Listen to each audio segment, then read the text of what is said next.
Shalom Bapak Ibu dikasih Tuhan, kita bersyukur bahwa Tuhan masih baik dalam hidup kita dan hari ini hari Minggu, hari di mana kita beribadah. Bapak Ibu dikasih oleh Tuhan bahwa setiap agama memiliki tempat ibadah, bahwa setiap yang punya agama pasti beribadah. Nah Bapak Ibu dikasih oleh Tuhan, saya ini sedang berada di Dosa, yaitu Dolok Sanggul Bapak Ibu dikasih Tuhan, dan saya berada di Hotel Martin Anugrah. Anugrah adalah pemberian cuma-cuma Bapak Ibu dikasih oleh Tuhan. Nah saudara-saudara dikasih oleh Tuhan bahwa ibadah itu adalah suatu keharusan bagi kita. Dalam Keluaran 23 ayat 25, kamu harus beribadah. Nah saudara-saudara dikasih oleh Tuhan, kita harus beribadah.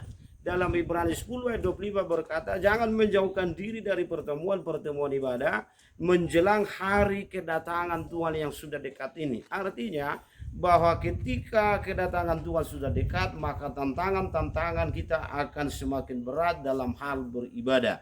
Nah, saudara-saudara dikasih oleh Tuhan, saya percaya kalau saudara punya agama, apalagi saudara agama Kristen, maka saudara akan beribadah. Yang kedua, saudara, bahwa ibadah itu adalah mengandung janji, saudara-saudaraku.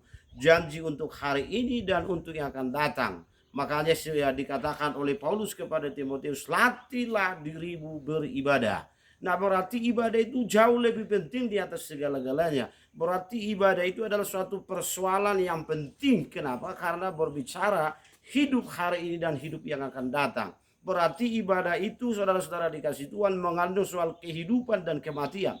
Makanya kalau kita beribadah kepada Tuhan, saya percaya kita mengalami kehidupan. Karena Yesus Kristus sudah mati bagi kita, mencurahkan darahnya supaya kita bisa beribadah. Dan ibadah kita, ibadah yang dimana Allah bertata dalam setiap ibadah kita, dan dimana ketika kita beribadah dapat menikmati ibadah kita. Nah saudara-saudara dikasih oleh Tuhan, ada 3 ibadah yang dimaksud di dalam Alkitab. Yang pertama adalah ada ibadah yang sia-sia.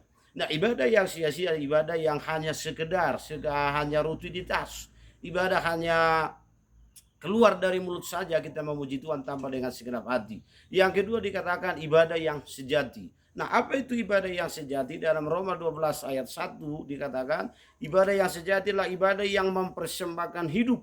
Ibadah yang mempersembahkan hidup yang kudus dan yang berkenan kepada Tuhan. Dan yang ketiga dikatakan ibadah yang murni. Ibadah yang murni dalam mengunjungi janda-janda. Nah saudara dikasih oleh Tuhan, apakah saudara sudah beribadah? Dan ibadah saudara ibadah yang mana?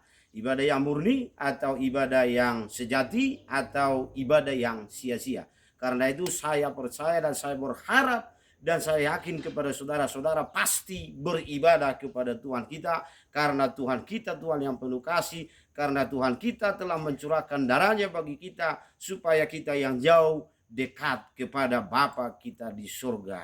Dan saya percaya karena itu apapun terjadi tetaplah ibadah. Jangan sampai masa pandemi ini membuat saudara tidak beribadah. Puji Tuhan, selamat beribadah, selamat menikmati ibadah saudara, dan selamat menikmati hadirat Tuhan. Tetap semangat, jaga prokes, Tuhan Yesus memberkati. Haleluya.